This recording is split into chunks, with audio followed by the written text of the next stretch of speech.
Welcome to today's Explainer. I am so thrilled you're joining us because today we are breaking down the prep for a truly legendary dish, Boulder City Caviar. Now, you might be thinking, what's the big deal? Well, let me tell you, this is the absolute perfect example of how a super specific list of everyday accessible ingredients can completely transform into something far greater than the sum of its parts.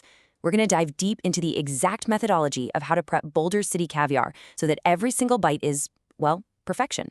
So are you ready to master the perfect dip? We're skipping the traditional agenda today because, honestly, I just want to get right to the cutting board. Let's dive right into this preparation step by step and get it right.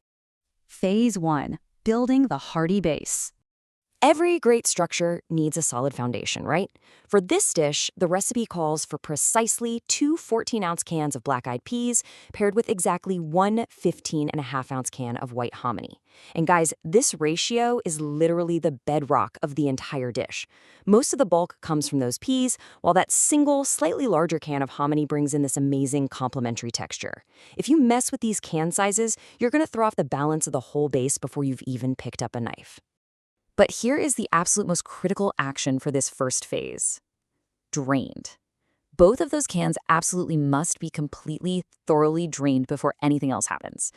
Just think about it. If you dump that starchy, murky liquid from the cans into your bowl, you are instantly ruining the texture. You'd end up with this watery, muddy soup instead of that crisp, distinct caviar we're going for. You have got to respect the drain. Moving right along to our next phase, fresh produce and fiery heat. Okay, we're moving straight from the pantry to the cutting board, and this part is brilliant. The recipe demands exactly 2 medium tomatoes chopped, standing right alongside exactly 2 green tomatoes chopped. It's a perfect 1-to-1 ratio, and trust me, this is no accident. It's deliberately contrasting the softer, sweeter red tomatoes with that firm, tart, acidic bite of the green ones. Visually, you get this gorgeous red and green pop in the bowl, but flavor-wise, it adds a massive layer of complexity. If you just tossed in 4 regular red tomatoes, you'd completely miss out on the dynamic profile this dish is known for. Next up on the cutting board, we need to prep our peppers. We start with 1 medium green bell pepper, chopped. Now, that single bell pepper is doing all the heavy lifting for our crunch factor. It gives us this crisp, refreshing bite without adding any spice. But right below it, oh yeah, we bring the heat. 2 chopped jalapeños. So you've got the bell pepper for the crunch and the jalapeños for that unmistakable fiery kick. It is just a beautifully calibrated balance of texture and heat. To finish out our fresh prep, we're turning to the aromatics. We need exactly 1/2 cup of chopped onion and a 1/2 cup of chopped fresh cilantro. These are going to provide those sharp herbaceous notes that cut right through that hearty bean base. But notice the garlic. For our 2 garlic cloves, the action changes. We aren't chopping anymore, we are mincing. And why does that actually matter? Well, a mince is way finer than a chop. By mincing those 2 cloves, you make sure that potent garlic flavor gets evenly distributed everywhere. You definitely don't want someone biting into a massive chunk of raw garlic, right? Every specific prep instruction here is there for a reason. Now for the magic, the alchemy, the Italian dressing binder.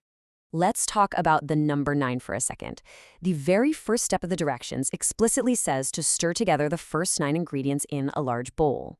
Let's do a quick mental checklist. Black-eyed peas, white hominy, medium tomatoes, green bell pepper, jalapeno peppers, onion, cilantro, and garlic. Boom, exactly 9 ingredients.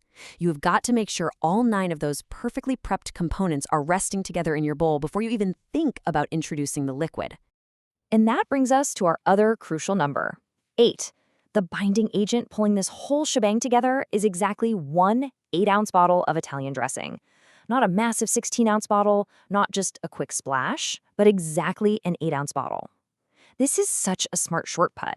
It leverages a pre-meat ingredient that already has oil, vinegar, herbs, and spices, acting as a fantastic instant marinade to penetrate our base and fresh vegetables. Time for some action. The directions tell us to add that dressing to the black-eyed pea mixture, stirring until combined. Just picture this. As you fold that dressing into the bowl, it basically acts as the ultimate culinary glue.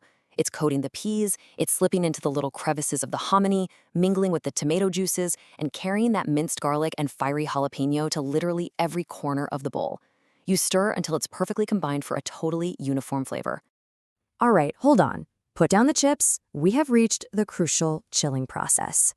2 hours. That is the mandatory minimum chilling time. Everything we have done so far completely relies on this step. Over these 2 hours, a massive transformation happens in that fridge. Those dense black-eyed peas and the hominy are literally soaking up the vinegar and oil.